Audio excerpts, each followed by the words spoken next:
Selamat datang teman-teman di channel ini. Kali ini kita akan melanjutkan pembahasan kita tentang sejarah Daulah Utsmaniyah. Kali ini kita akan membahas salah satu kejadian penting dalam sejarah Islam dan sejarah umat manusia secara umum, yaitu penaklukan Konstantinopel. Sebelum mulai, kami memohon kepada para penonton untuk mendukung channel ini dengan menekan tombol like, subscribe bagi yang belum, dan jangan lupa untuk meninggalkan komentar Anda di kolom komentar, agar channel ini bisa semakin berkembang dan bermanfaat bagi lebih banyak orang. Mari kita mulai. La tuftahanna al-Konstantiniyah, fala ni'mal amiru amiruha, wala ni'mal jaish, dhalikal jaish.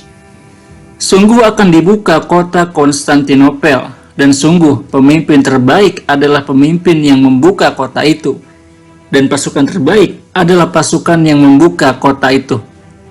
Itulah berita gembira yang disampaikan Nabi Muhammad SAW. Hadis ini menjadi motivasi bagi umat muslim untuk melanjutkan perjuangan menyebarkan Islam melalui gerakan pasukan muslim yang bergerak ke arah utara, menyisir satu demi satu wilayah kekuasaan Kekaisaran Romawi Timur, menantang kesombongan dinasti Bizantium. Para sahabat Nabi mencoba untuk menaklukkan Konstantinopel, begitu juga para tabi'in dan tabi'in di masa-masa setelahnya. Namun umat muslim harus menunggu hingga sekitar 5,5 abad untuk menaklukkan Konstantinopel dan melihat kabar gembira tersebut menjadi kenyataan. Konstantinopel merupakan kota yang sangat istimewa. Napoleon Bonaparte bahkan mengatakan bahwa Konstantinopel adalah kota yang memiliki lokasi terbaik di dunia. Dia mengatakan, seandainya dunia ini adalah satu negara, maka Konstantinopel akan menjadi ibu kotanya. Kata-kata salah satu jenderal terbaik dalam sejarah dunia ini menegaskan bahwa Konstantinopel bukanlah kota biasa. Dia adalah salah satu kota paling istimewa yang pernah dibangun oleh peradaban manusia. Untuk dapat menaklukkan Konstantinopel, umat muslim harus menaklukkan seluruh kota-kota Bizantium yang ada di sekitarnya. Baru setelah itu umat muslim dapat menaklukkan Konstantinopel. Mengapa demikian? Bayangkan saja, sejarah mencatat bahwa Konstantinopel telah dikepung 11 kali. Yang pertama ialah pada tahun 44 Hijriah di masa Daulah Umayyah, tepatnya di masa Khalifah Muawiyah bin Abi Sufyan, hingga yang terakhir pada masa Muhammad Al-Fatih. Semua usaha yang dilakukan sebelum masa Muhammad Al-Fatih gagal membuka Konstantinopel. Mengapa demikian? Pastinya Anda harus membayangkan betapa kuatnya pertahanan kota Konstantinopel, hingga 11 usaha untuk menaklukkannya menemukan kegagalan. Konstantinopel bentuknya mirip dengan semenanjung yang dikelilingi oleh 3 perairan di sekitarnya, Laut Marmara, Selat Bosporus, dan Tanduk Emas atau Golden Horn. Dalam bahasa Arab disebut Al-Qarn Az-Zahabi. Konstantinopel juga dikelilingi oleh tembok tinggi di seluruh sisinya. Bahkan orang-orang yang mencoba mengintai melalui laut dan dari barat akan mendapati bahwa Konstantinopel merupakan kota yang sulit ditembus. Temboknya yang berada di daratan membentang hingga 7,5 km. Tembok panjang ini juga menyambung dengan tembok-tembok yang ada di pinggir-pinggir pantai. Tembok Konstantinopel bukan hanya sekedar tembok. Tembok Konstantinopel ialah tembok berlapis 3. Setiap temboknya berjarak 10 meter. Tidak hanya itu, tembok itu pun dikelilingi oleh parit yang lebarnya 20 meter dan dalamnya 10 meter penuh dengan air. Satu-satunya jalan untuk masuk ke kota Konstantinopel ialah melalui jembatan yang dibuat di depan setiap gerbang masuk. Jembatan itu digunakan hanya di waktu-waktu tertentu saja. Sedangkan jalan menuju Konstantinopel melalui laut ialah melalui jalur selatan dan barat, melalui Laut Marmara dan Selat Bosporus. Wilayah pantai Konstantinopel juga dikelilingi oleh tembok benteng yang panjangnya mencapai 8,4 km. Sisi timur dari Konstantinopel yang berbatasan dengan Selat Bosporus juga ditutup dengan rantai besar. Dahulu kapal-kapal dilarang masuk ke tanduk emas atau Golden Horn. Dan yang terjadi ialah kapal Bizantium masuk ke Golden Horn dan bersembunyi di dalamnya. Setelah itu rantai besar akan kembali ditutup. Maka tidak mungkin mengepung Konstantinopel dari sisi Golden Horn atau tanduk emas tersebut. Sisi Konstantinopel yang berbatasan dengan Golden Horn juga dijaga dengan tembok benteng, namun tidak sekuat tembok-tembok di wilayah lainnya. Karena secara logika, memang tidak ada yang membayangkan bahwa akan ada pasukan yang mengepung Konstantinopel dari sisi ini. Kalaupun itu terjadi, maka itu merupakan hal yang sangat ajaib. Konstantinopel juga memiliki suplai air yang sangat baik. Air masuk ke Konstantinopel melalui lorong rahasia yang dibangun di bawah tanah. Air dialirkan dari sungai, lalu masuk ke dalam terowongan rahasia yang tidak diketahui oleh siapapun. Sehingga, jika suatu saat Konstantinopel dikepung, suplai air tidak akan terputus dan tidak dapat diputus oleh siapapun, sehingga kebutuhan air di Konstantinopel selalu terpenuhi, meskipun dalam keadaan terkepung. Selain dari sungai, ada sumber air lain yang mengalir ke Konstantinopel yang dialirkan melalui pipa rahasia yang sumbernya diambil dari pegunungan Bulgaria. Sesuatu yang tidak terbayangkan oleh siapapun di masa itu. Sekarang kita sudah memahami kenapa Konstantinopel disebut sebagai kota paling kuat di dalam sejarah. Dan itulah kenapa berbagai usaha untuk menaklukkan Konstantinopel selalu gagal.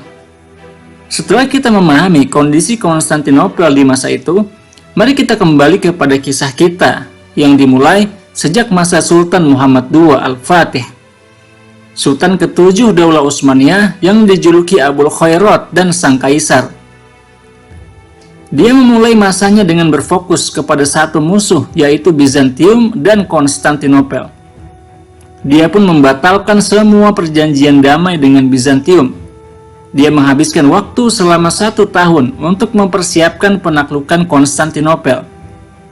Dia mengumpulkan pasukan dalam jumlah besar, tidak kurang dari 100 sampai 150 ribu pasukan.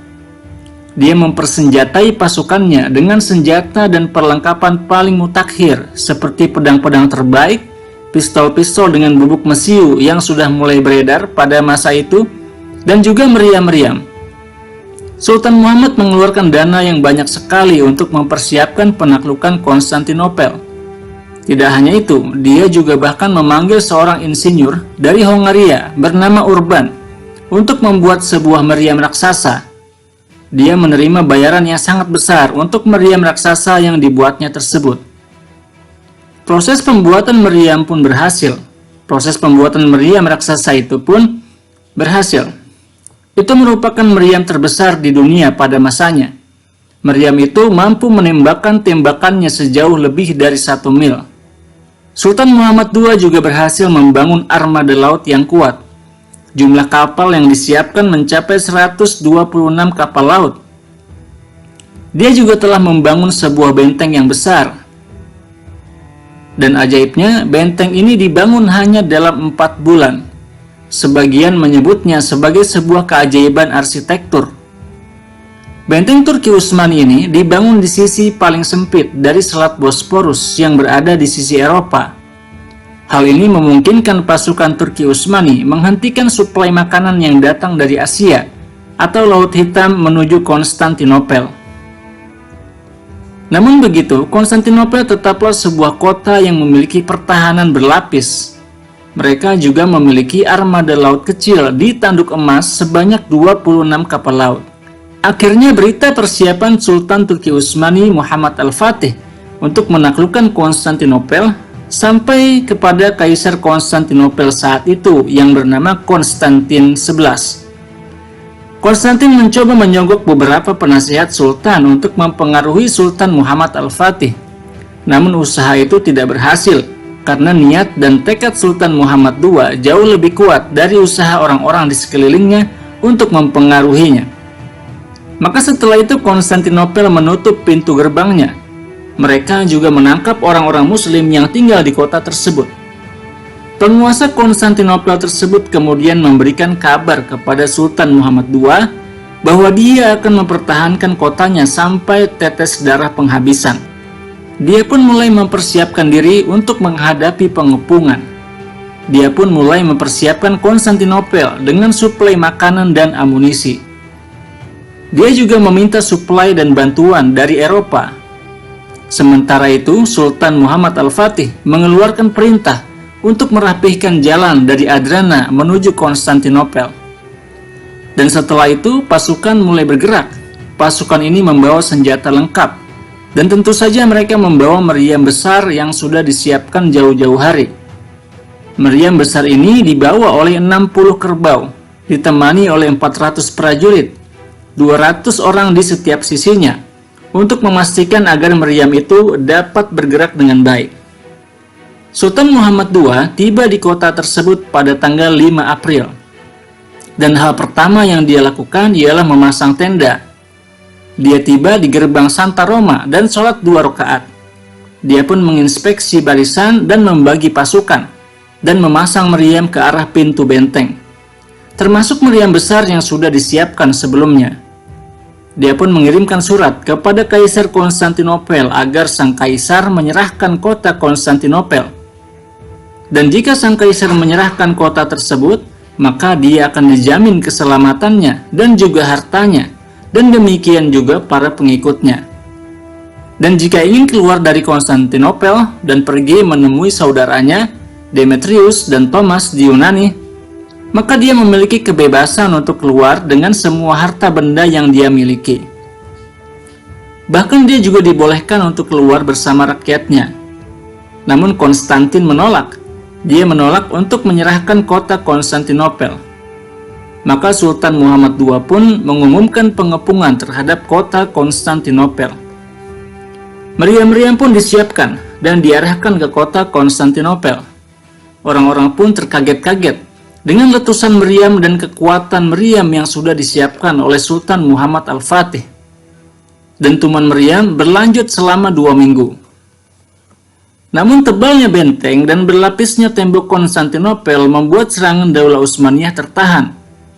Meriam terbesar yang disiapkan Sultan Muhammad pun belum mampu menembus benteng kokoh Konstantinopel. Orang-orang Bizantium yang berada di dalam benteng segera memperbaiki benteng-benteng yang bolong di malam hari setelah penyerangan selesai, agar bentengnya tidak hancur karena serangan meriam Turki Utsmani. Hal ini berlanjut terus-menerus hingga tanggal 14 April, hingga akhirnya meriam besar Turki Utsmani meledak karena terlalu panas, dan insinyur Hongaria yang membuatnya tewas di sampingnya terkena ledakan tersebut. Maka setelah itu Turki Utsmani mulai mencoba menyerang benteng Konstantinopel secara langsung. Pasukan Muslim bergerak ke arah benteng. Mereka mulai menembaki para penjaga benteng yang ada di atas tembok, sedangkan pasukan Bizantium menembaki mereka dari atas tembok dengan panah. Sementara itu pasukan Bizantium yang lain menembakkan meriam-meriam dari dalam benteng. Namun usaha tersebut gagal.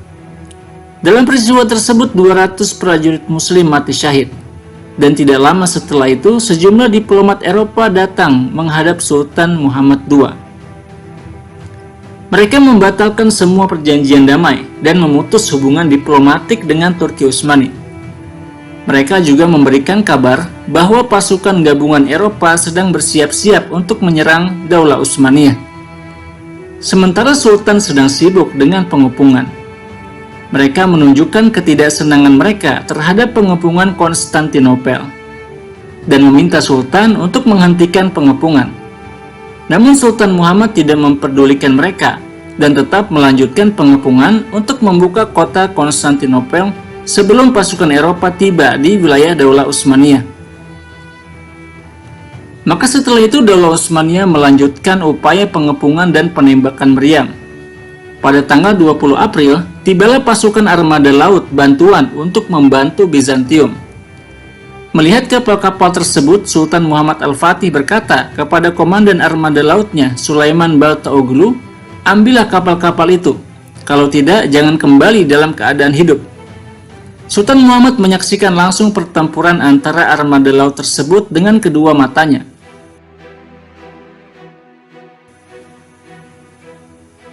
Maka berhadapanlah kapal-kapal dari Genoa dan kapal-kapal Daulah Utsmaniyah.